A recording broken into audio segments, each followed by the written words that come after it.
Conseguiu arrumar, professor? Opa, tá me ouvindo aí, Marcos? Tô ouvindo sim. Ah, bacana, graças a Deus, deu certo. O senhor acabou abrindo outra sala?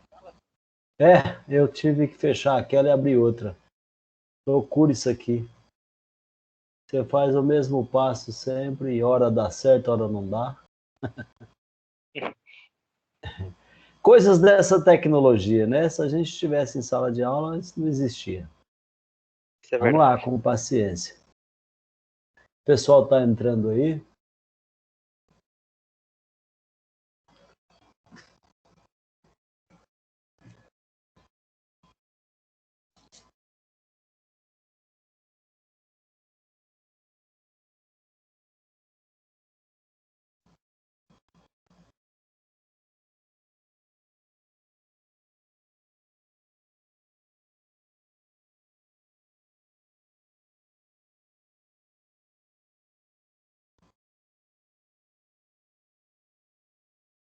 Vocês conseguem visualizar a aula?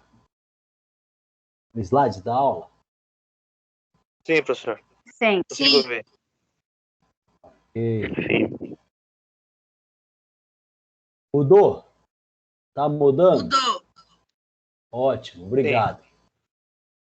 Desculpa aí a minha incapacidade diante desses métodos tecnológicos. Vamos lá, para a gente não perder mais tempo. Boa noite a todos, bem-vindo mais uma vez ao universo da saúde pública, das políticas de saúde, do Sistema Único de Saúde. Hoje a gente tem uma aula densa, como a gente combinou na aula passada. Peço para vocês um esforço reflexivo, intelectual. A gente vai falar de coisas bem diversas da fisioterapia, coisas que tradicionalmente não se discute em fisioterapia, mas para a política de saúde é extremamente importante, tá bom?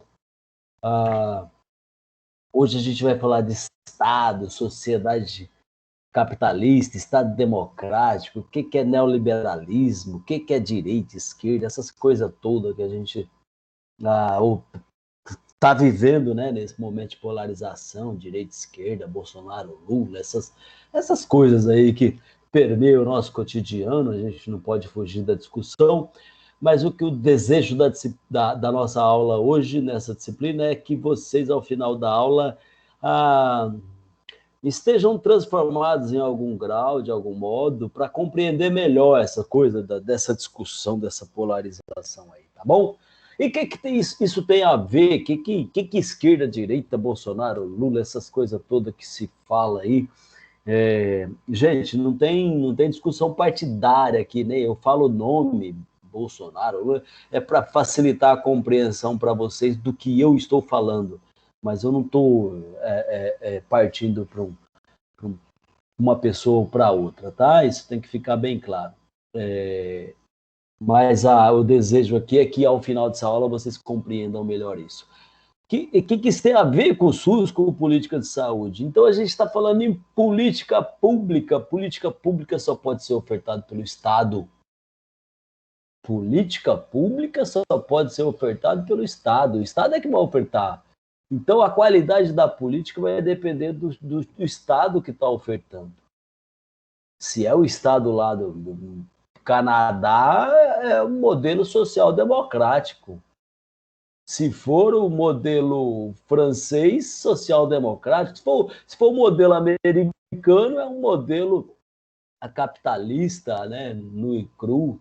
E o Brasil, quando a gente pensa no Brasil, nessas coisas, quando a gente pensa em modelo político brasileiro, né? Então a gente vai discutir um pouquinho isso. É lógico que a gente não vai conseguir esgotar essa questão, e nem é esse o objetivo, mas fazer que vocês compreendam melhor essas coisas. Quando a gente está dizendo, mandando essas mensaginhas de WhatsApp aí, que é uma aberração, né? A gente recebe, não entende, e encaminha também, quem recebe não entende, e vai fazendo uma corrente, né? O desejo é que a partir dessa aula, depois que vocês receberem essas mensaginhas de WhatsApp, você tenha um olhar com mais propriedade sobre o que aquela mensagem representa. Você é bombardeado dioturnamente de mensagens, né, nessa polarização louca, bestial, que é um atraso para o nosso país, mas, enfim, nós estamos vivendo isso, mas você é bombardeado todo dia com essas mensagens, e assim, né, nem compreende direito. Então, vamos pensar um pouquinho nisso, tá bom? Tem lá uma provocação, né, que a gente vai começar essa aula com essa provocação. É uma conclusão do Fórum Social Mundial da Saúde em janeiro de 2005. Então, os países do mundo inteiro se reuniram para discutir a questão da saúde. Eles criaram um Fórum Social Mundial da Saúde em 2005. E ao final desse fórum, eles concluíram, essa frase aí, ó. O neoliberalismo, como expressão de políticas econômicas centrada na acumulação de capital no mundo, concentrado na mão de grandes corporações, é o principal fator gerador de sofrimento, doença e morte a nível mundial. A política neoliberal é incompatível com o direito humano à saúde, pois trata como um produto comercial, condicionando o acesso à capacidade econômica das pessoas. Quem pode arriscar uma fala aí sobre a compreensão desse texto aí?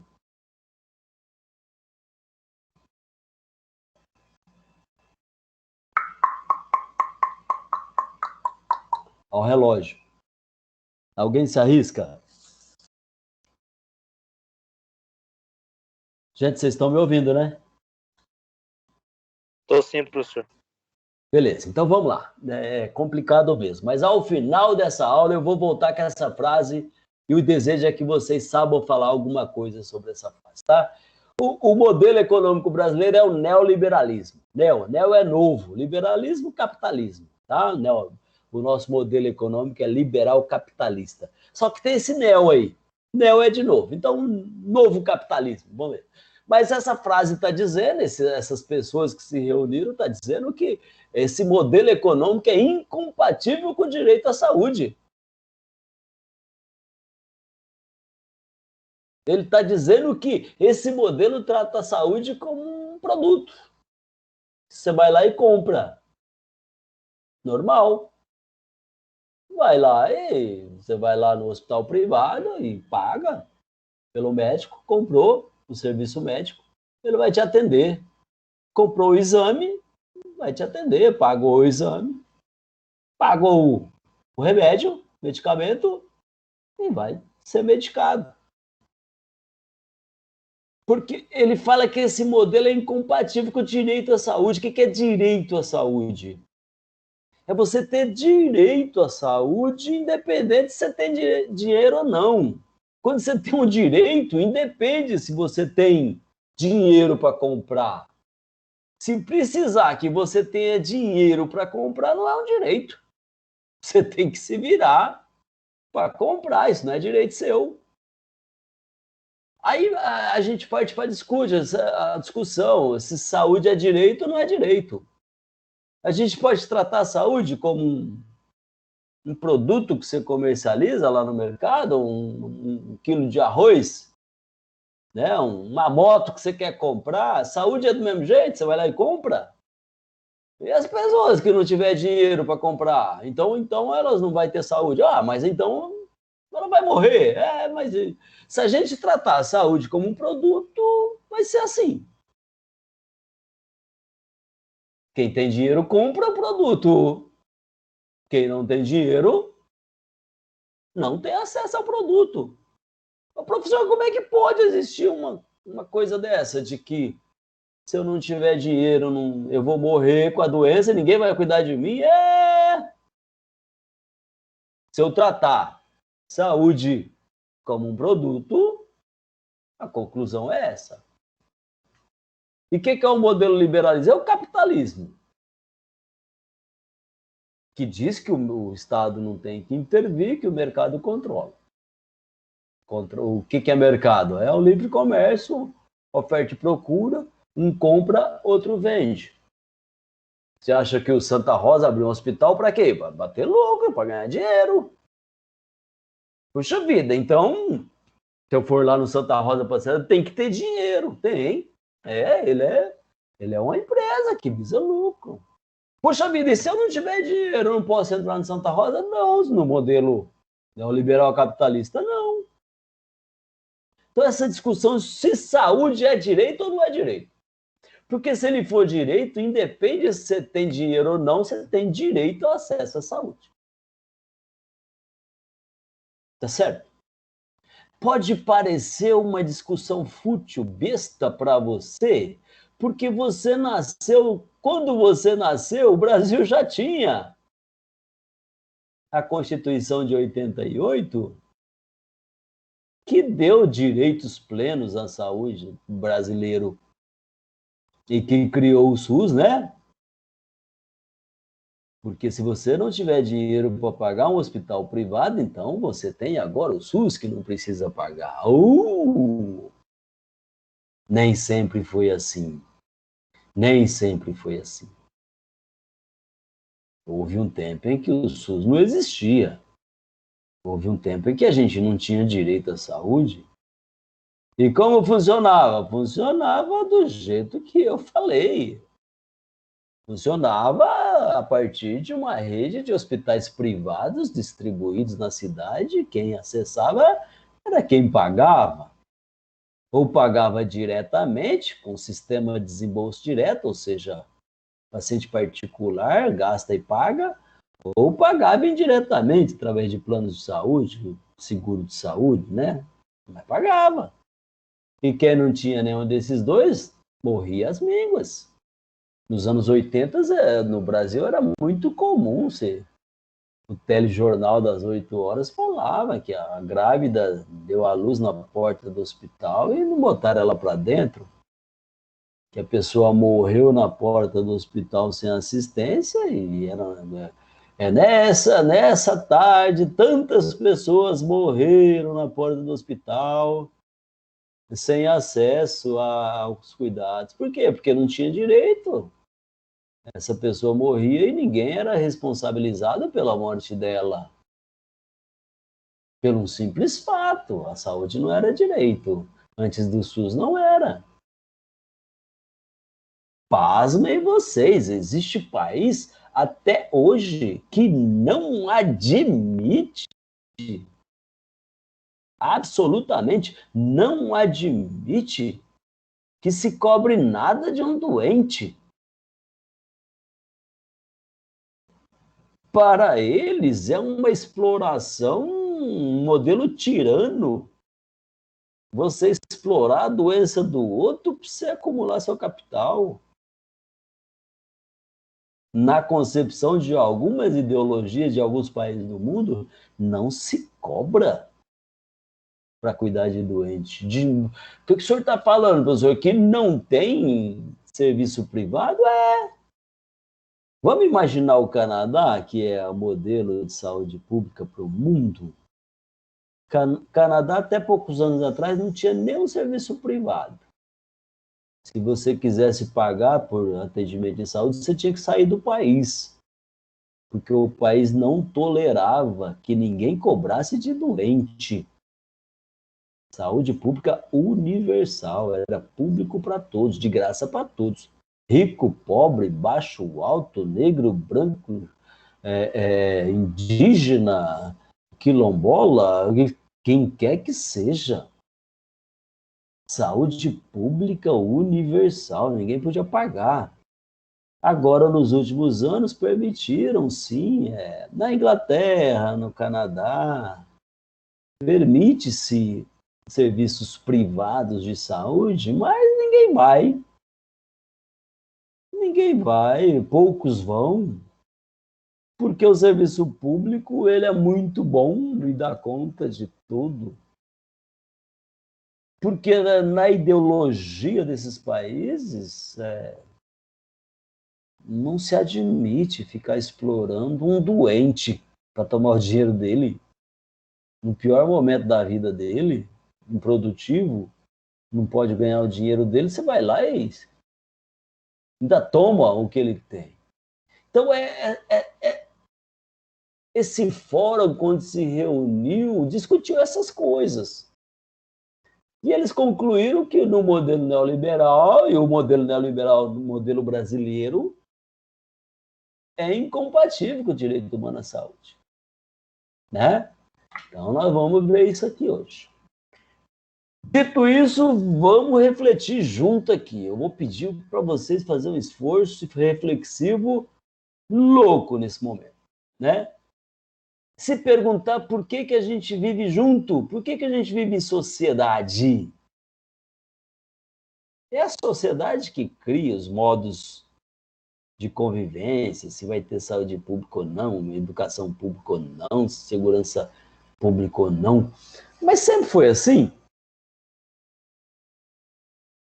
Então a gente vai imaginar um tempo antes da sociedade.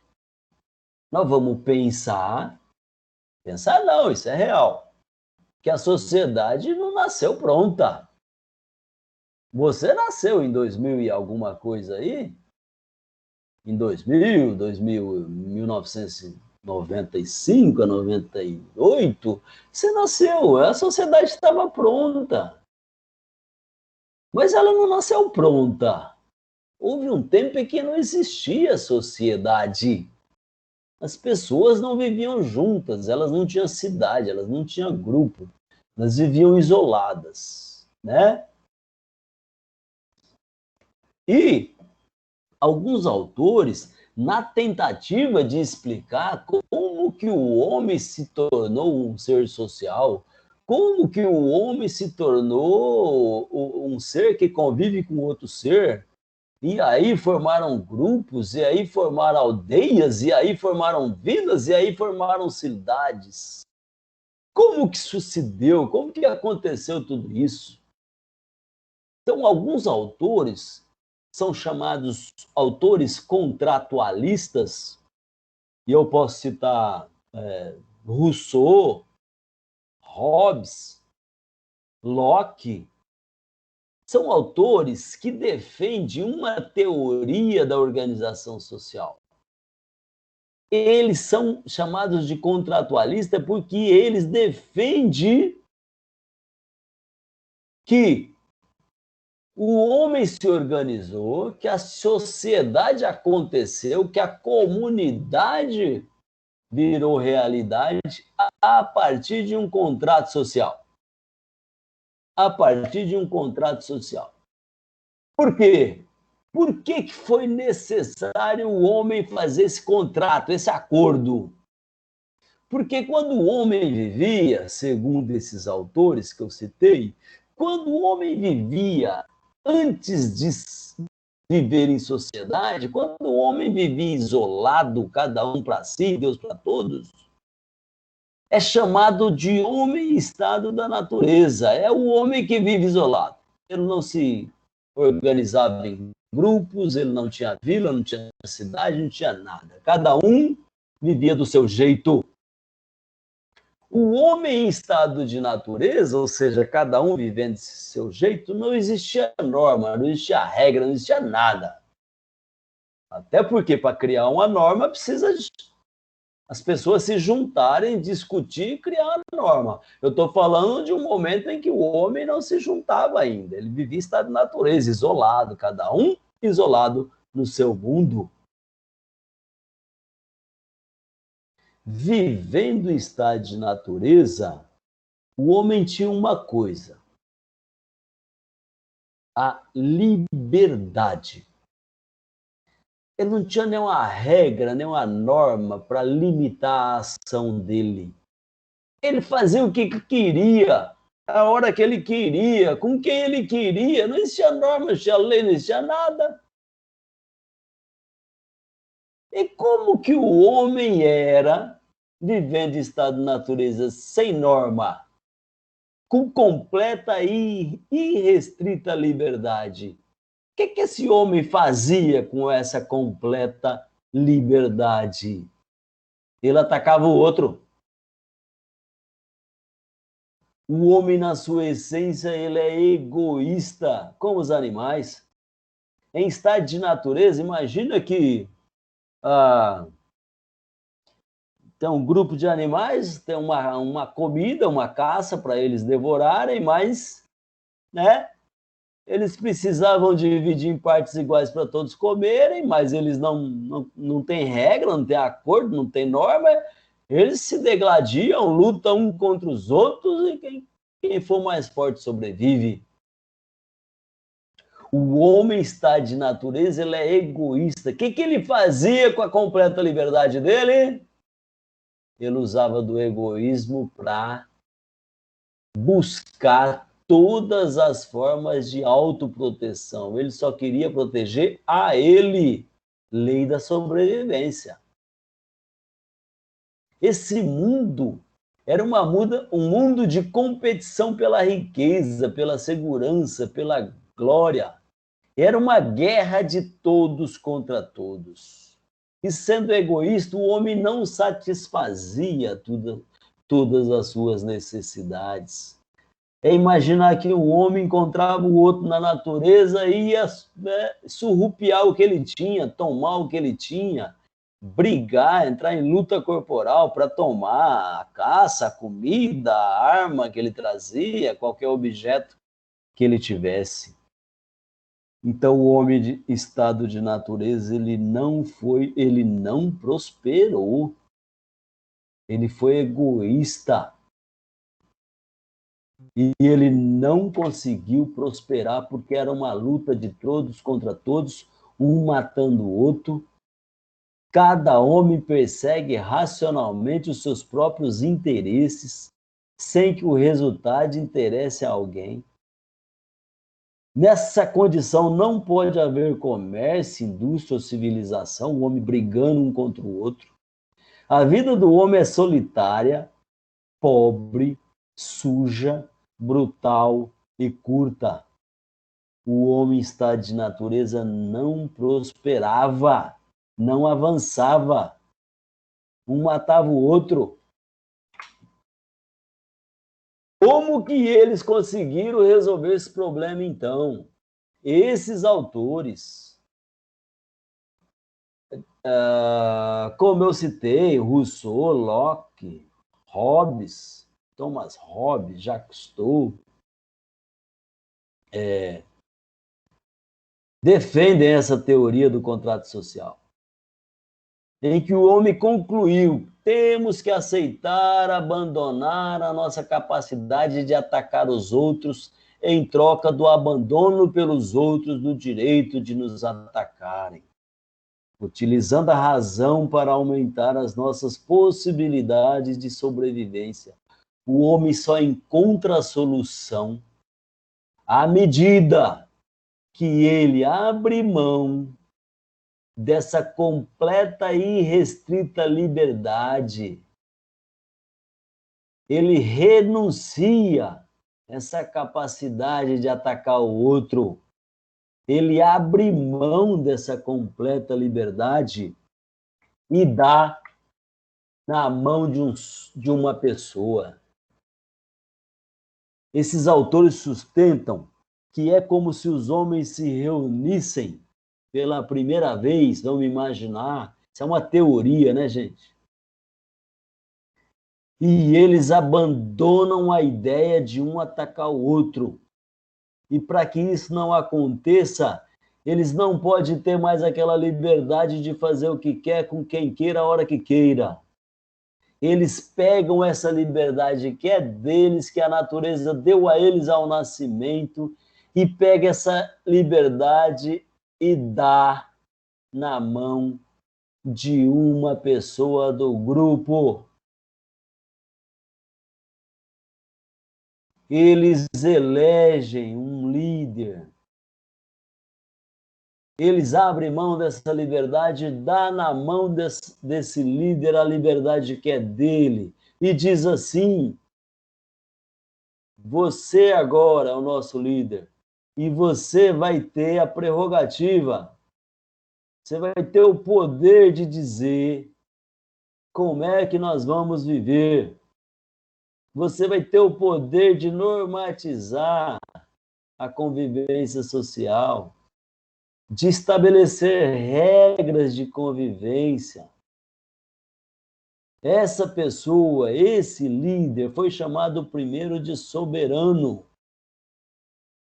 E fundou-se o contrato social a partir disso. O que é o contrato social? É o homem estar de natureza, abrir mão da sua liberdade e dar essa liberdade na mão de um soberano para que esse soberano dite as normas de convivência. Agora ninguém mais vai poder fazer o que quer, o que pensa, com quem pensa, a hora que queira. Vai ter que obedecer às regras estabelecidas pelo soberano. A partir do contrato social nasce o primeiro modelo de Estado da civilização. É a partir desse contrato social que nasce o primeiro modelo de Estado da civilização humana. Quem que é esse soberano? Um doce para quem adivinhar. Esse soberano é o rei. Estabelece, então, o estado chamado monarquia, o primeiro estado da civilização, onde existe a figura de um rei, o poderoso, o soberano. Ele agora tem poder sobre todos os outros. E quando ele se levantar, todos se ajoelham, todos lhe beijam a mão. Ele é figura sigela, simbólica. Ele é quem representa todo o grupo. Sendo ele um representante do grupo, ele é idolatrado, ele é a pessoa especial. Então, cria-se o Estado monárquico na figura de um rei, de um soberano. Começa agora as primeiras organizações sociais, os primeiros passos para formar a sociedade que a gente vive hoje. Foi dessa forma que se criou o Estado social. O contrato social seria um acordo entre os membros de um grupo social, pelo qual reconhece a autoridade igualmente sobre todos, de um conjunto de regras, de um regime político ou de um governante. É o ponto inicial das teorias que explicam o nascimento do Estado e o fim do homem estado de natureza. Quando nasce o primeiro Estado, chamado monárquico, acaba-se a possibilidade de um homem viver em completa liberdade, porque ele abriu mão dessa liberdade, ele deu na mão de um soberano. E ele deu essa liberdade por quê? Porque vivendo em estado de natureza, ele era egoísta, era uma luta de todos contra todos, e o homem não prosperava. O estado de natureza significa que as ações dos indivíduos estariam limitadas apenas por seu poder e sua consciência. No estado de natureza, ele podia fazer o que ele queria. As teorias do contrato social tentam explicar como foi do interesse racional do indivíduo abdicar da liberdade que possuía no estado de natureza para obter os benefícios da ordem política. Ele abre mão da liberdade dele para se beneficiar agora de um estado social, de uma sociedade, de uma organização política.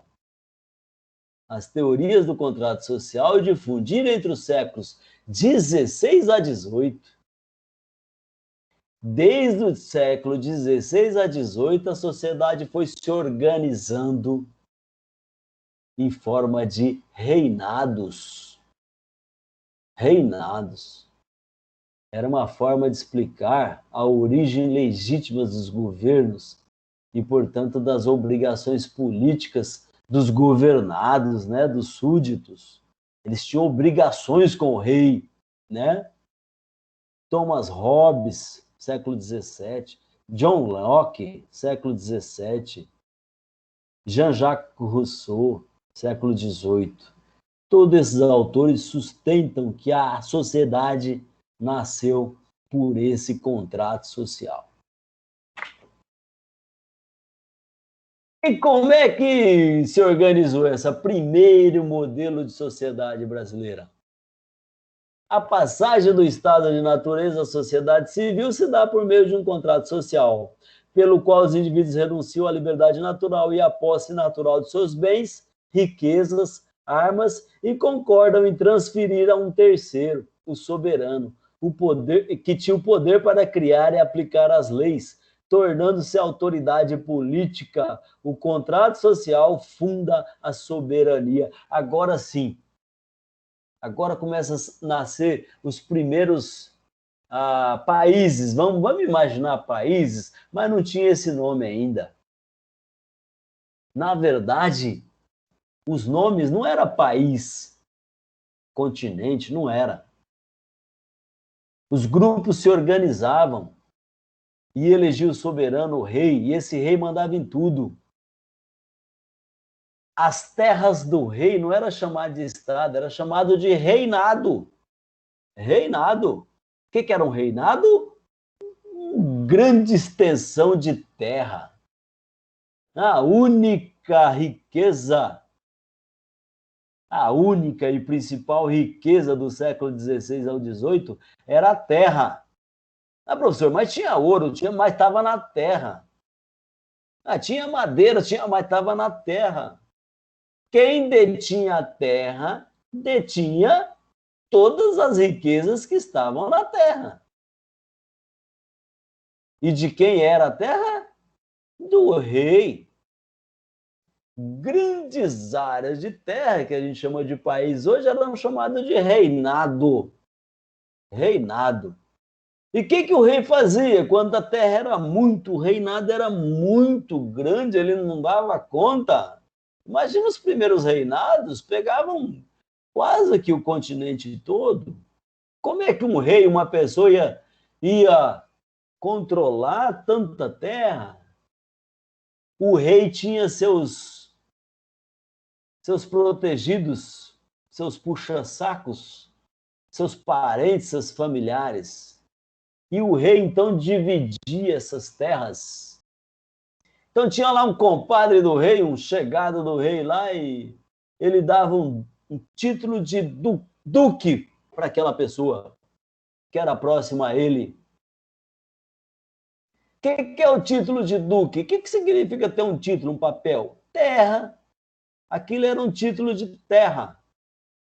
E o que era ser um duque? Era ser dono de um ducado. O que era um ducado? Era um pedaço menor de terra, mas era um pedaço bom de terra. O rei dava um título de marquês para o outro, que era próximo dele. O que é um título de marquês? É um marquesado. O que é um marquesado? É um conjunto menor, mas também muita terra. Então, a sociedade se organizava assim. Quem era rei ou protegido do rei ou da família real se apossava da terra e de toda a riqueza que tinha na terra. Presta atenção nisso. Inclusive dos seres humanos que estavam naquela terra. O professor, ele passava a ser dono das pessoas? Era. Ele era dono das pessoas. O rei era dono da terra e tudo que tinha naquela terra era dele, inclusive as pessoas. E o que ele fazia com as pessoas? Pessoas, para ele, não tinha valor nenhum. O rei matava, se quisesse, ou deixava viver. Eram as duas coisas que o rei fazia com as pessoas. Que o duque fazia com as pessoas, que o marquês, que o conde, quando tinha o seu condado, fazia com as pessoas que moravam na terra dele. Ou matava, porque se ele quisesse, olhou torto para ele, ele mandava matar, e ele podia, porque ele era o soberano. E no máximo ele deixava viver, mas não ajudava, deixava viver como a pessoa conseguia viver, mas não tinha proteção social, ajuda, solidariedade, não tinha nada disso. O rei, o duque, o marquês, O príncipe. O príncipe tinha seu principado. O que é um principado? Até hoje existe, né? Principado de Mônaco. Tem lá o príncipe. O que é o dono daquela ilha, daquelas terras? É o principado dele. E o que ele fazia com as pessoas que moravam nessas terras? Se quisesse ficar nessa terra ou ficar na outra, pouco importava para o rei, para o duque, para o marquês, eles não estavam nem aí para as pessoas. E se ele quisesse, ele matava as pessoas, ou no mínimo, no máximo, ele deixava viver, mas viver como conseguisse viver. E se conseguisse? Se morresse de fome, de sede, de doença, estava nem aí. Tá certo? Assim que cria o primeiro estado da civilização, que é o estado monárquico, na figura de um rei, que está retratado aí por vários filmes hollywoodianos, que vocês estão cansados de assistir, como que era um rei e como que ele tratava as pessoas, né? Imagina que tinha uma vila agrícola lá no reinado dele, ele ia lá e tomava toda a produção de arroz, de feijão, de cereais, tomava para o rei, ou ia lá, né, e tomava tudo que a família tinha, porque, na verdade, ele era dono. As pessoas não tinham direito a nada, né? Não se falava em direito. Os direitos sociais são do século XIX, do século XX. Os últimos direitos foram os direitos civis, né? Como é que se organizava? Então, assim, essas pessoas, Duque, Marquês, que era dono da terra, eles não iam trabalhar na terra. Imagina, ele é né, um marquês, ele é um aristocrata, ele não vai pegar na enxada e trabalhar na terra. Ele pegava essas pessoas que moravam nessas terras e dividia em feudos, colônias agrícolas, né? Vamos lembrar lá da oitava série, o Estado feudal, né? A Idade Média, as terras férteis da Europa se apresentavam fragmentadas em forma de feudos, né? A terra era a única riqueza. Eram governados pelos seus donos, os senhores feudais, que mantinham entre si relações hierárquicas de nobreza, reis, duques, marqueses, condes, príncipes, e do clero, papa, bispos, padres. Eis o princípio político característico do feudalismo. O domínio da terra implica um domínio político. O senhor feudal mandava pela lei da terra. Então vamos imaginar, eu tenho um reinado, um ducado, um marquesado, um condado, um principado, que são porções de terra. Eu dividi essas terras, alguns protegidos meus, chamados senhores feudais, tomava conta dessa terra e explorava as pessoas que moravam nessas colônias agrícolas e elas produziam na terra, né? E era assim que se organizava. Não tinha indústria, não tinha fábrica, não tinha comércio, tinha nada, só tinha trabalho no campo. E era assim. Os senhores feudais que cuidavam da terra e eles botavam ali pessoas para trabalhar para eles, né? Geralmente na forma de escravidão. Existia, então, dois poderes na época. No Estado feudal, predominava duas formas de poder. O poder da nobreza, ou seja, quem fosse rei, duque, marquês, conde, príncipe, quem fosse da família real, tinha o poder da nobreza. Eles eram nobres, eles eram sangue azul, eram tidos como pessoas especiais. Os súditos pensavam que eles eram divindades. Essa história do sangue azul é porque os súditos pensavam que eles eram diferentes na cor do sangue. Se cortasse o braço de um príncipe, o sangue não seria vermelho, seria azul, porque ele era uma divindade, ele era uma pessoa especial, mandada pelos deuses. Ele não era uma pessoa comum, ele era da família real. Os laços de sanguinidade traziam, então, aquele sangue azul. Por isso que se fala de laços de sangue da nobreza, porque é o sangue azul passando do pai para o filho e é o sangue azul. E quando morre o pai, o filho toma conta, por quê? Porque naturalmente ele é dono, porque ele tem o sangue azul. Isso era o que os súditos pensavam, que eram pessoas especiais. Então eles tinham muito, mas muito poder. Eles mandavam. Como eu disse, mandavam matar ou deixavam viver. Tinha muito poder na época. E qual outro poder paralelo? O poder do clero. O Papa mandava muitos bispos, os padres. Por quê? Porque estava na ascensão do catolicismo.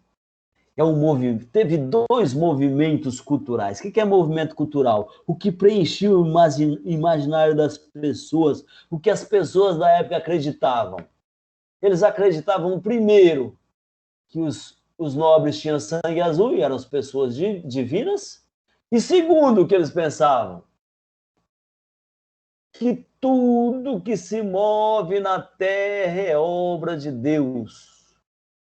É o que a gente chama de teocentrismo. Teocentrismo é o Deus no centro do universo. Tudo que acontece na terra é obra dos céus. Se choveu, Deus que mandou. A praga de gafanhoto, Deus que mandou.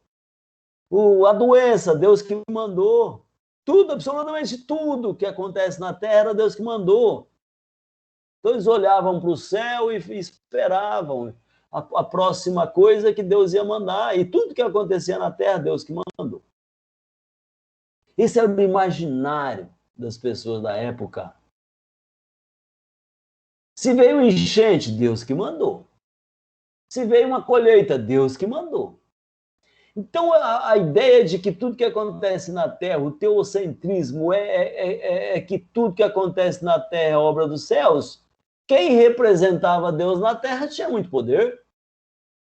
O Papa representava Deus, muito poder. O bispo, o padre representava, tinha muito poder.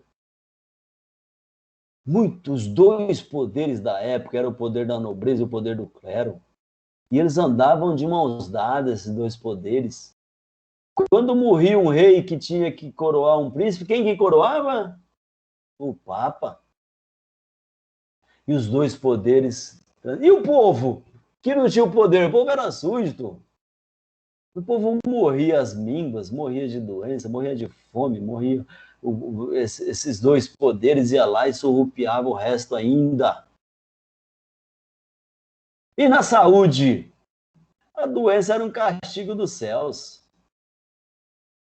Então, se a pessoa morreu, foi vontade de Deus. Até hoje, o modelo teocêntrico, ele preenche o imaginário das pessoas. Quando você estiver na comunidade, fazendo seus estágios, nas camadas populares, sobretudo, você entrar na casa de um doente, perguntar como é que ele está hoje. A família vai responder assim, ele vai ficar bom se Deus quiser. Se Deus quiser. Ele melhorou, graças a Deus. E essa ideia, né, até hoje perdura, e muitos de nós somos, né, temos essa compreensão de mundo no teocentrismo, né? Muitos de nós. Sem querer discutir religião, mas no Evangelho de João está uma passagem de que João e Lucas leva Jesus para curar um cego e no momento ali, ele pergunta a Jesus, quem pecou para que ele nascesse cego? Ele pecou ou seus ancestrais, seus pais? Sem querer discutir religião, mas está aí uma passagem bíblica que denota que a cegueira, ou seja, uma doença, era castigo do Deus, castigo dos céus. Ou seja, a doença era uma ira de Deus contra o pecado humano. Né? E até hoje essa lógica persiste no imaginário de muitos de nós e muitas populações e profissionais de saúde, sem querer discutir certo ou errado, tá bom? Mas só para vislumbrar que isso vem de tempos ancestrais. Esse estado feudal, ele perdurou, né? Até século XVII, início do século XVIII, perdurou. Mas ele houve uma decadência. né? Esse estado foi minguando, foi minguando, foi minguando. E como é que esse estado mingua? Começa a nascer, as pessoas só viviam da terra e laboravam na terra, mas começa a ver a rota da seda, os pequenos comerciantes, algumas pessoas que saem desse labor do campo e começam a fazer comercialização. As pessoas que vão lá no campo compram produtos, né? E levam para uma feira, para um centro comercial lá, céu aberto. Imagina no século XVII, uma feira. Quem está na feira? Alguém está vendendo. Alguém está vendendo é porque pegou isso lá do campo e trouxe. Então, já acontece uma classe, uma casta social chamada de pequenos comerciantes, mercantilistas, né? E que eles faziam o papel de atravessador. Ele ia lá no campo, comprava produto, e ia na feira e começava a vender. E essa casta social, elas começam a crescer. E agora, no fim do Estado feudal, no fim do século XVI, eu já não tenho mais só um tipo de sociedade, só feudalismo. Eu tenho pessoas chamadas pequenos comerciantes, o mercantilismo, né? Nasce daí o que a gente chama hoje de comércio, de mercado. E há uma superação desse modo feudal de produção. E começa as primeiras ações da afirmação do capitalismo. E na Adam Smith é o precursor das ideias capitalistas. Ele começa então a dizer contra o Estado monárquico. As ideias dele diz assim: não está certo. Não está certo. O rei não trabalha. Quem nasce na família real tem laços de privilégios. Quem é próximo do rei, os duques, os marqueses, tem laços de privilégio. As pessoas ficam produzindo para a riqueza do rei. E ele começa a difundir essas ideias contrárias ao Estado monárquico. Né? As pessoas começam agora a formar pequenas experiências e começa a nascer um novo movimento cultural chamado antropocentrismo. O que foi o antropocentrismo? Foi o contrário do teocentrismo. E da onde que nasce o antropocentrismo? Antropo é homem, teo é Deus. Teocentrismo, Deus centro do mundo. Antropocentrismo, o homem é o centro do mundo. E como que nascem essas ideias? Porque o homem começa a fazer experimentos. Se você jogar um giz no chão, nas mesmas condições de ambiente, de umidade, de vento, né? Esse giz vai cair no mesmo lugar. Se você soltar 50 vezes ele, pela lei da gravidade, ele vai cair no chão, naquele mesmo ponto. O que é essa ideia? A obra de Deus. Você soltou um giz para ele cair no chão e você soltou ele 1000 vezes. Ele caiu as 1000 vezes no mesmo local. Teocentrismo. Quem está fazendo o giz cair no mesmo local é Deus, obra dos céus. Aí o homem percebe que se ele botar um vento, ou se tiver um vento ao mudar a umidade, se ele mudar as condições ali daquele ambiente, aquele giz cai num lugar diferente. E ele começa a perceber com esses experimentos que ele consegue promover fenômenos terrenos. Opa! Até então a gente acreditava que todos os fenômenos terrenos eram obra dos céus. Se eu fiz o giz cair em local diferente, aí eu mudei o vento para outro lugar e caiu para outro lugar ainda. Aí eu mudei de novo, o giz caiu em outro lugar ainda. Então eu estou mudando a posição do vento, o giz está. Então é eu que estou provocando aquele fenômeno terreno. Descoberto isso, o homem descobre que os fenômenos terrenos são causados pelo próprio homem. Convencido disso, então, Ele inaugura o antropocentrismo. Agora é o homem que é o centro do universo, não é mais Deus.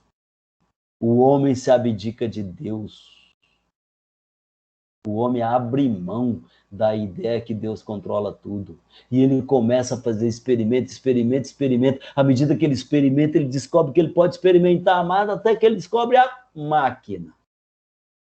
O homem descobre a máquina. E pronto. A partir da máquina, então, máquina a vapor foi o primeiro tipo de máquina.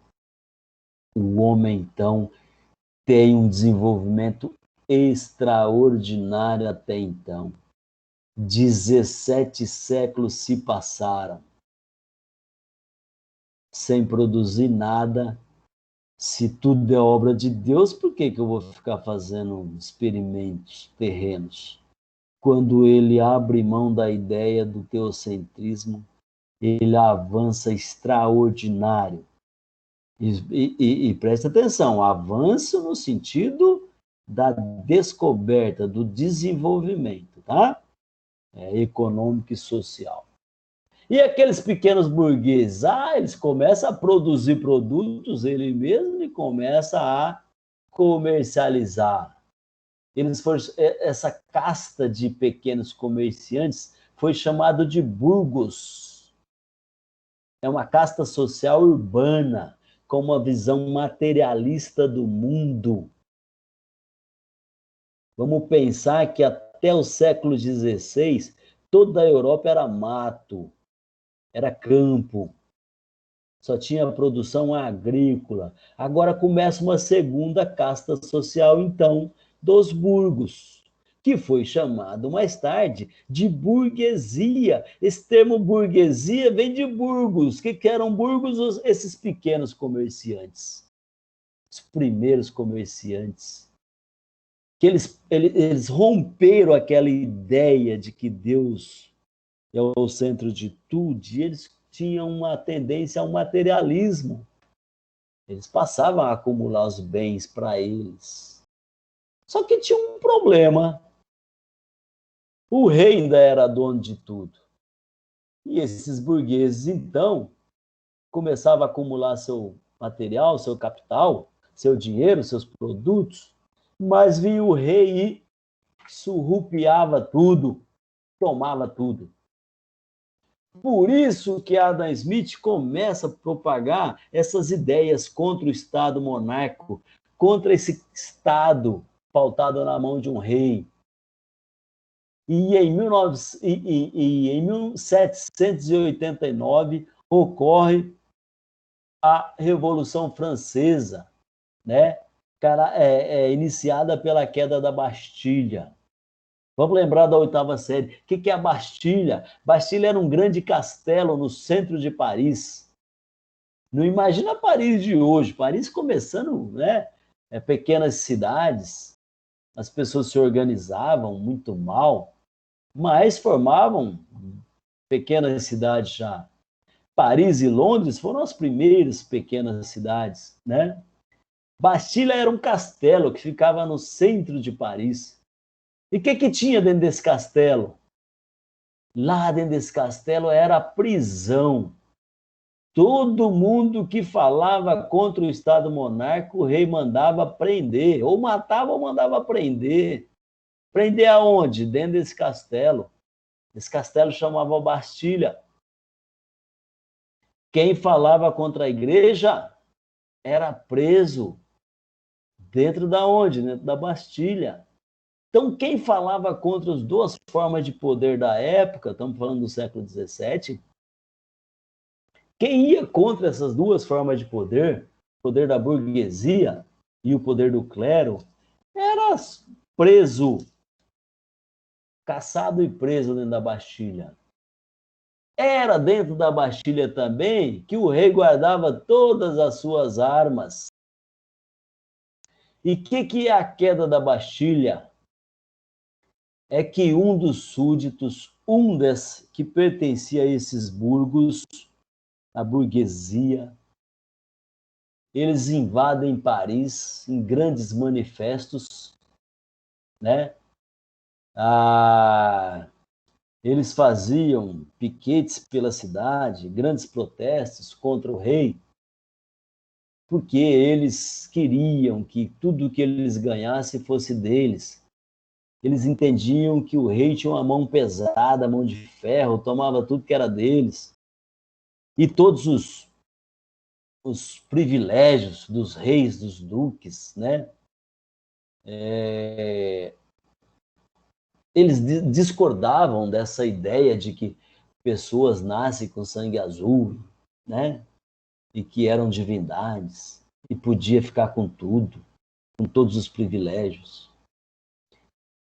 Então, quando eles conseguem, um desses protestos, desses motins, consegue entrar na Bastilha, que era um castelo muito bem fechado, mas um deles consegue adentrar na Bastilha e descobre que lá o rei guardava todas as suas armas. E eles, então, promovem uma grande invasão na Bastilha, se apropria das armas do rei. E aí eles se tornam muito fortes, provocam uma revolução e derruba o Estado monárquico, simbolicamente a Revolução Burguesa. Por que a Revolução Burguesa? Revolução daqueles pequenos comerciantes, os burgos, que queriam comercializar. Lembra? Eles têm tendências de acumulação capitalistas, materialistas. Eles queriam o que eles vendiam e conseguiam lucrar e acumular. Eles não permitiam mais que o rei viesse e tomasse. Então eles provocam uma revolução e derrubam o Estado monárquico.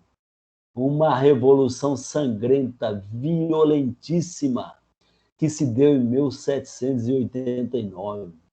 Tem uma frase famosa que simboliza muito a Revolução Burguesa.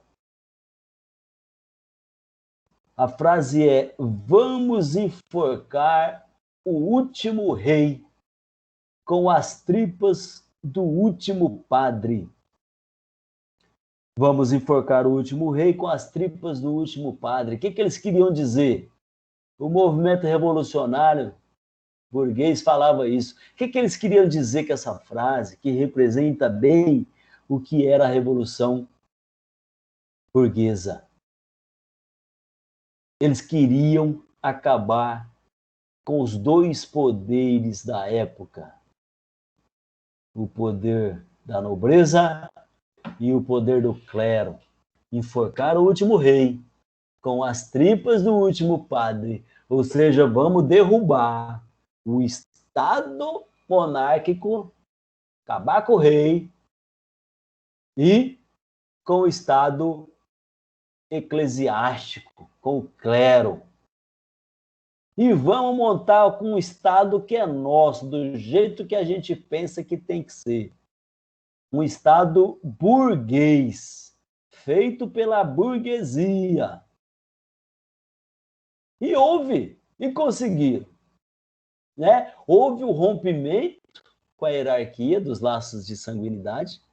Eles descobrem que os súditos, né, descobrem, cortando o pescoço dos reis, dos duques, dos marqueses, príncipes de 2 anos, de 3 anos, foi todo mundo para a guilhotina.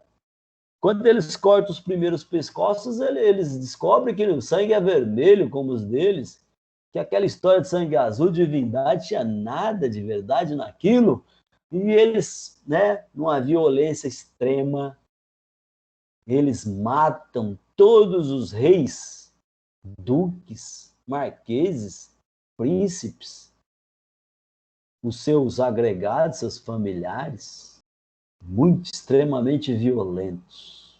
Mata todo mundo, derruba o Estado monárquico e institui, então, um novo Estado. Não pode ficar sem Estado. Então, eles pregavam um Estado liberal, eles deram essa ideia de liberdade. Por quê? Porque o rei não permitia liberdade para ninguém. Lembra do estado de natureza que o homem tinha com completa liberdade, atacava os outros, e por isso ele abriu mão da liberdade. Aqui o Estado burguês resgata a liberdade. Mas o Estado agora não vai poder, o Estado monárquico, a mão de ferro do Estado, não vai poder tomar, surrupiar o que é dos outros. Então, cria um Estado pautado na liberdade. Liberdade. Lema da Revolução Francesa.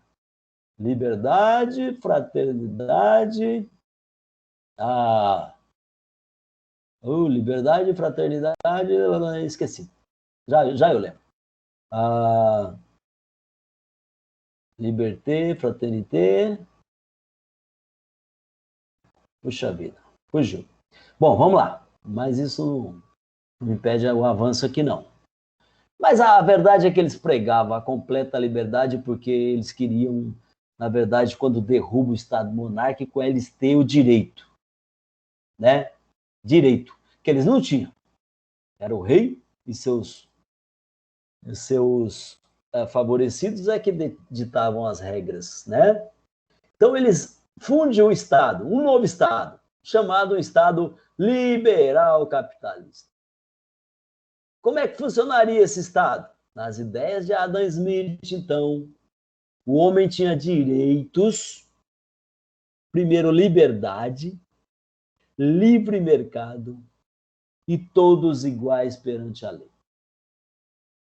3 pilares desse novo Estado. Olha que bonito, ó, os burgueses fundando o Estado. Esse novo Estado, então, tinha 3 pilares.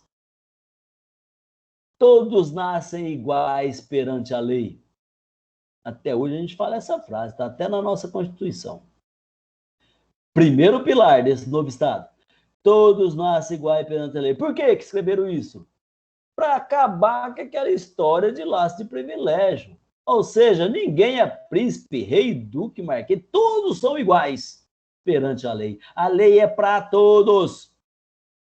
Lei igual para todos. Todos nascem iguais perante a lei.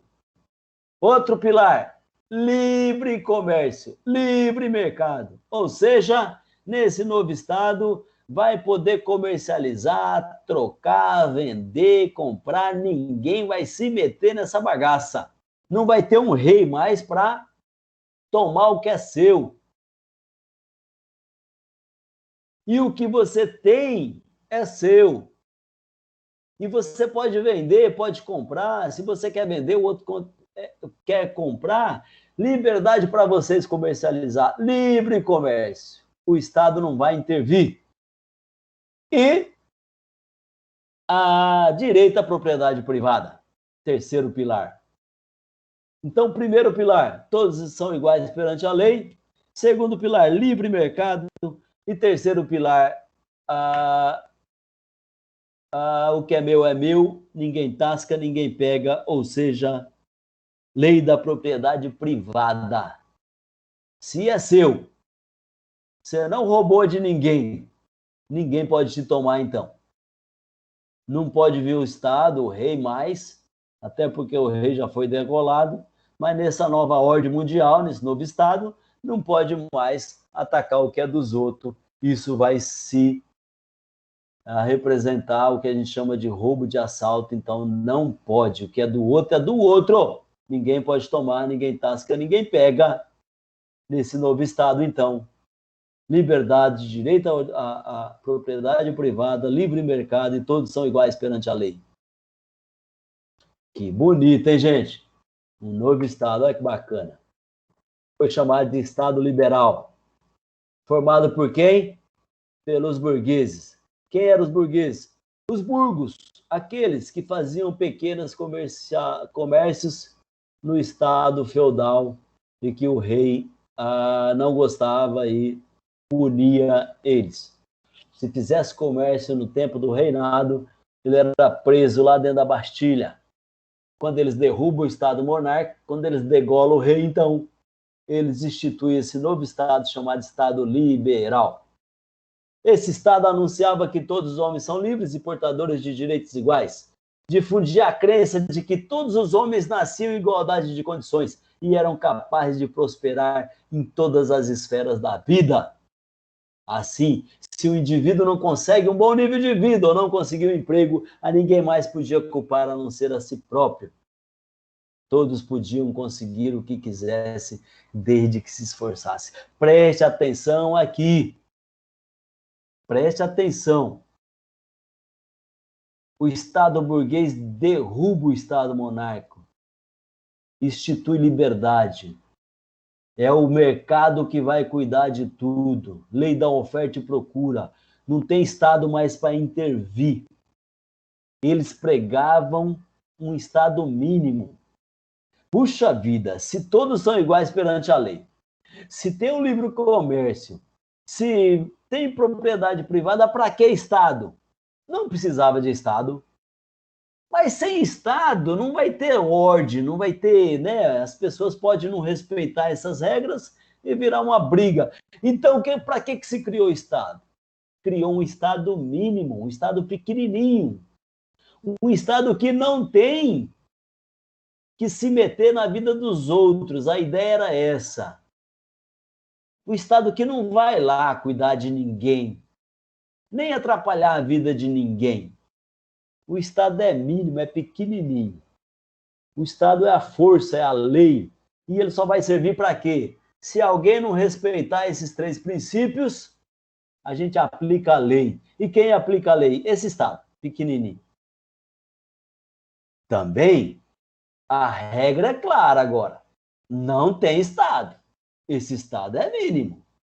Ou seja, você nasce igual todo mundo. Você é livre para prosperar. Você é livre para ficar rico. Ninguém vai te tomar o que for seu. Coisa que não acontecia lá no monárquico, porque o rei tomava. O único rico era o rei e seus privilegiados. Agora não. Agora você pode ser rico. Se você conseguir. Desculpa. Se você tiver talento para comercializar e acumular capital, ninguém vai te tomar. Você nasce em condições iguais a todo mundo e pode, inclusive, fazer o que você quer com seu dinheiro. Olha, você pode amanhã, se você quiser, viajar para a Europa. Quem vai te impedir? Hoje ninguém vai te impedir. Mas você tem que ter dinheiro. Assim, se o indivíduo não consegue um bom nível de vida, ou não consegue um emprego, ou não consegue se sustentar, a ninguém mais ele pode culpar senão a si mesmo.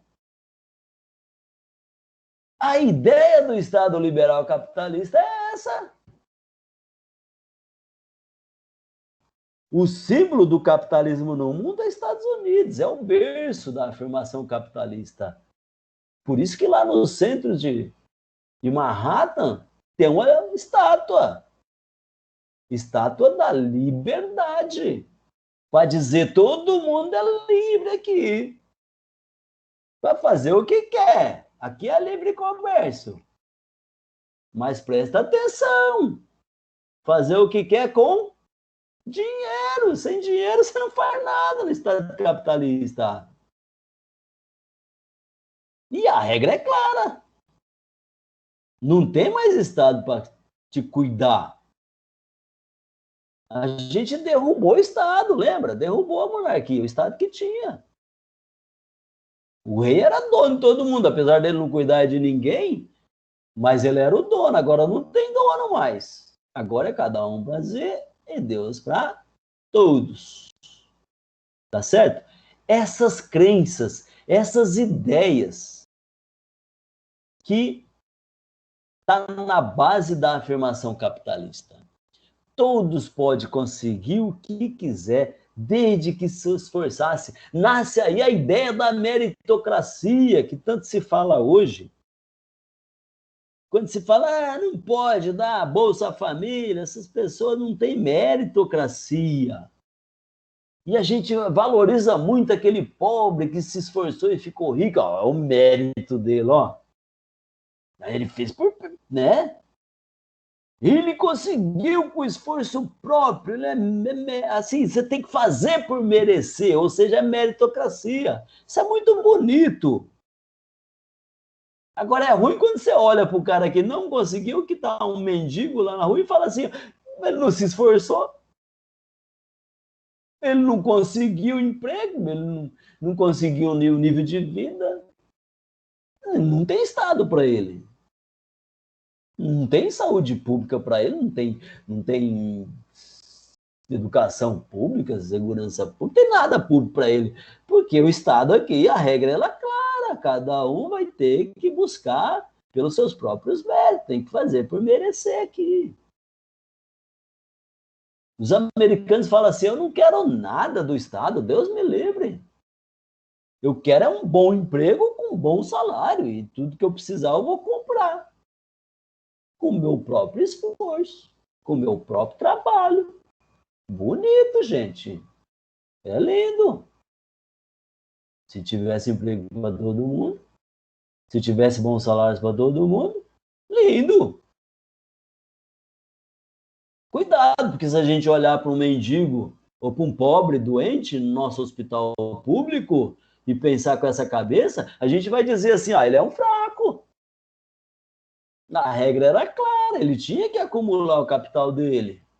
Ele nasceu livre, com toda a liberdade para progredir, para prosperar. Ele não deu conta, ele é fraco. E o fraco, ele não é interessante para a perpetuação da espécie, então ele vai sucumbir mesmo. Só vai sobreviver os mais fortes, como não está no estado de natureza. Mas é essas ideias da meritocracia, da liberdade, da capacidade de prosperar, de acumular seu capital, de não ter Estado protetor, Estado, né? O que é o Estado, gente? Vive de imposto, vive de dinheiro de todos. As pessoas não querem falar assim, não, pode pegar 40% da minha renda, o Estado pode se apropriar para fazer política pública de saúde, de educação, né? Não, não tinha essa ideia. A ideia é que o Estado não vai pegar nada de mim. O Estado não intervém, o Estado é mínimo agora. A burguesia criou esse Estado, que a gente chama hoje de Estado liberal capitalista. E como é que esse Estado prosperou?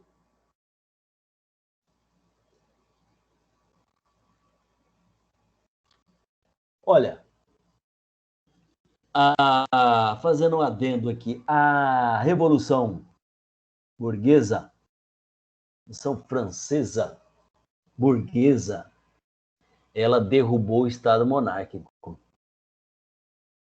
Mas lembra que eu disse que tinha 2 níveis de poder?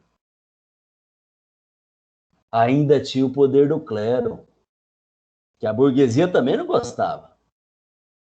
Porque o poder do clero, ou seja, a igreja, tinha umas pregações que iam de encontro aos interesses dos burgueses, que eram os primeiros os comerciantes que acumulavam um capital materialista, né? Então, eles não conseguiram derrubar o poder do clero, até porque até hoje a Igreja Católica tem muita força. E por que a Igreja Católica? Porque era a única igreja que existia até então. Foi a primeira aí da Europa, né? E persiste até hoje, com muito poder ainda. Mas eles, apesar de não derrubar o poder do clero, eles deram uma pancada. Nasce aí uma unidade cristã chamada de Reforma Protestante, que ocorreu na época, capitaneada por 2 precursores, chamados Lutero e Calvino, né? Vamos lembrar da 8ª série de novo. Lutero e Calvino, eles eram contra a Igreja Católica em alguns pontos. Lutero denunciou as indulgências, né? O que eram as indulgências? A Igreja Católica dizia que se você tivesse muito pecado, mas fosse muito rico, você podia doar parte da sua riqueza para a igreja e seus pecados estavam perdoados. A Igreja Católica vendia cabelo de Cristo, terra no céu, né, para acumulação de capital. Apesar dela pregar o tempo todo que a riqueza afastava de Deus, que a caridade aproximava de Deus, né? Quanto mais pobre, mais perto de Deus está. É mais fácil camelo passar pelo buraco da agulha do que o rico para o reino dos céus. Essas falas da igreja, elas desagradavam muito a comunidade burguesa, porque eles ficavam muito ricos com os comércios deles. E quando eles derrubam o Estado monárquico, por isso que são chamados até hoje de burgueses. Burguesia porque eles ficaram muito ricos. Então, eles, a partir de Lutero e Calvino, eles dois concordavam em muita coisa, mas Calvino entendia que tinha que acabar com a religião cristã e começar outra do zero. Lutero não, Lutero discordava, Lutero dizia que tinha que manter a Bíblia com outros evangelhos, que tinha que manter algumas coisas e reformar outras, mudar outras. Então, Lutero defendia a reforma da igreja, que ele chamou de reforma protestante. Ele protestava mesmo contra muitas coisas da igreja católica. Calvino já achava que tinha que acabar com tudo e começar do zero. Não, Lutero supera Calvino e o que ocorre é uma reforma da Igreja Católica que a gente vive até hoje, né? Nasce aí os primeiros padres, não de batina, mas padres de paletó. E, na verdade, também tem lá seus desejos de acúmulo de capital. Essa coisa não mudou. O fato é que a religião cristã se transforma em três, né? A protestante, que a gente chama de evangélicos hoje, a católica e a ortodoxa, né? Vem dessa época essa divisão. Então, os poderes da época foram... Primeiro, o Estado monárquico foi uma derrocada e o Estado eclesiástico sofreu uma reforma. Na verdade, essa burguesia que aumentava, necessitava de uma moral cristã, ao invés de condenar, estimular seu acúmulo de capital. Então, se até então se falava, Durkheim fala que o que mais incentivou a afirmação capitalista foi a reforma protestante. Porque na cabeça dos... Gente, já está avançando a hora aqui. Só vou encerrar esse slide, por favor. Na cabeça, até então era pecado acumular capital, você ficar rico, vendo seu irmão morrendo de fome na pobreza, né? E aí passa-se então a compreender que não, que se você ficou rico, que se você acumulou capital, que se você prosperou na terra, essa é a prova mais cabal de que Deus está do seu lado. Foi Deus que te ajudou a ficar bem, rico, enquanto o seu irmão ficou na pobreza. Sinal que Deus está mais do seu lado. E outra, ninguém pode ajudar ninguém se não tiver como ajudar. Se todo mundo for pobre, quem que vai ajudar o pobre? Né? Então a ideia agora era que assim, pode acumular capital, pode ficar rico, aos olhos de Deus isso não é mais pecado, né? Até porque quando você acumular e seu bolo estiver bem grandão, agora você vai ajudar seus irmãos. A ideia de que só pode ajudar um fraco, quem for forte, né? Eu preciso ter um bolo grande para ter capacidade de dividir aos meus irmãos. Então nasce aí a ideia de que a riqueza não agride os olhos de Deus, né? O trabalhador é o que mais se assemelha a Deus. Um homem que não quer trabalhar não deve comer. O pobre é suspeito de preguiça, o que constitui uma injúria a Deus. Então, a ideia do meritocracia, a ideia da liberdade, e temos aí o Estado capitalista se afirmando nesses três pilares, né? E como é que a gente conclui essa aula de hoje? Nos primeiros 25 anos de capitalismo, a desigualdade social se acirrou extraordinariamente. Começou a distanciar pobres de ricos, miseráveis e super ricos. Começa aí o que a gente tem hoje, uma sociedade estratificada em classe de super ricos, milionários, classe média, classe pobre, miseráveis, porque o capitalismo institui esse estado de coisas. Gente, eu encerro a aula por aqui. A aula que vem a gente começa a falar das ideias socialistas, então, que contrapõe um pouco esse ideário, e depois a gente conclui com o modelo social-democrático, que foi o Estado inspirador da criação do SUS, e vocês vão compreender por que a gente tem necessidade de estar falando disso no dia de hoje. Beijo no coração, fiquem com Deus. Amém. Vai com Deus também. Acabou. Acabou a aula. Olha, 1, 2, 3, 4, 5, 6, 7. Tchau, colegas. Bom final de semana para todos.